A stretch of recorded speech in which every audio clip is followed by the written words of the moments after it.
हरिसिंगा बियाब बाथौ थानसालियाव रायजो राजाफोरजों रिहन दैमारि।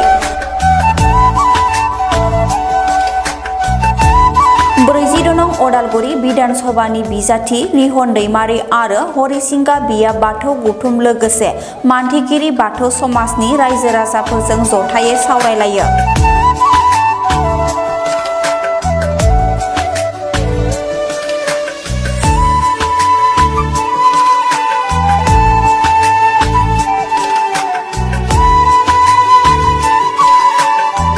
हरिसिंगा बियाब बाथौ गौथुम आरो मानथिगिरि बाथौ समाजनि रायजो राजाफोरा फैगौ बिसायख'थिनि थाखाय रिहन दैमारिखौ बरायो।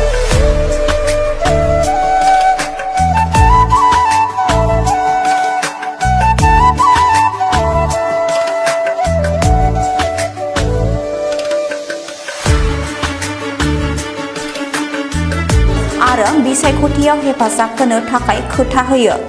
फैगौ बिधान सभा बिसायख'थियाव बिपिएफनि एनडिएनि बिजाथि रिहन दैमारिया देरहानाया रोखा होननानै रायजो राजाफोरा सावरायमेलाव फोरमायो।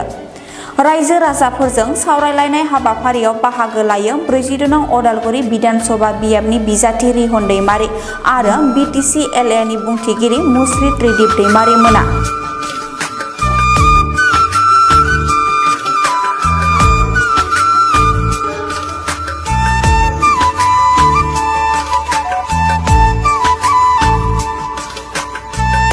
आं बिथांखौ बरायदों। जोंनि बिपिएफनि बिजाथि रिहन दैमारि सारा दिनै जोंनि हरिसिंगा बिटिसि समस्थियाव बेरायदों आरो बिथांखौ आं बरायदों।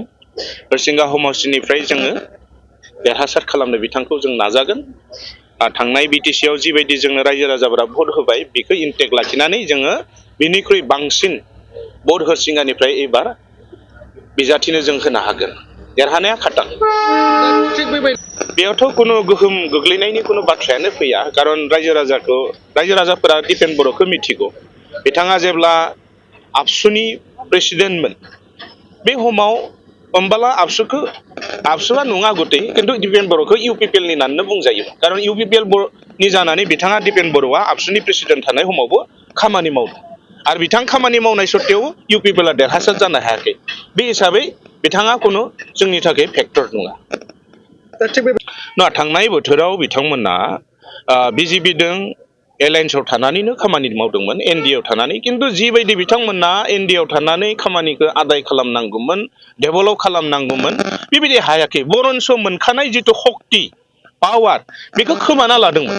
दा बिपिएफ फैनायखायसो जोङो बिटिसि सुक्ति मथे जों जिखिनि पावार आरो क्षमता जों मोनदोंमोन बेखौ जों लाबोफिननो हादों, एज इट इज खालामफिननो हादों। नै बेखौ रायजो राजाफ्रा बयबो मिथियो।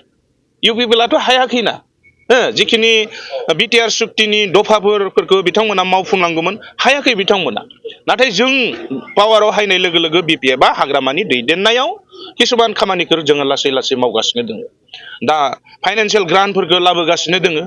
जायफोर एनडिएफबि जेलाव दंमोन बिथांमोननि थाखाय बाथ्रा बुंगासिनो दङ, सावरायगासिनो दङ गोजौ लेभेलाव। आरो साफा सानै बिथांमोना जायफोरा जाबजीबन कारादन्ड फास्टि मोनदोंमोन बिथांमोनाबो साफा साफा गलांदोंसै आरो बियो सानसे समाव गजोबगोन। आरो बिनि थाखाय बिपिएफ हान्जाया हाग्रामानि दैदेननायाव बे खामानिखौ मावगासिनो दङ। बिथांनियावथ' जों दाबि खालामनो हाला। जों पार्टि हिसाबै जिहेथु जों एखे मन्चआवनो दङ, जों ज'है जोंनि ओनसोलफोरखौ डेभेलप खालामनायनि थाखाय जों ज'है खामानि मावलांगोन।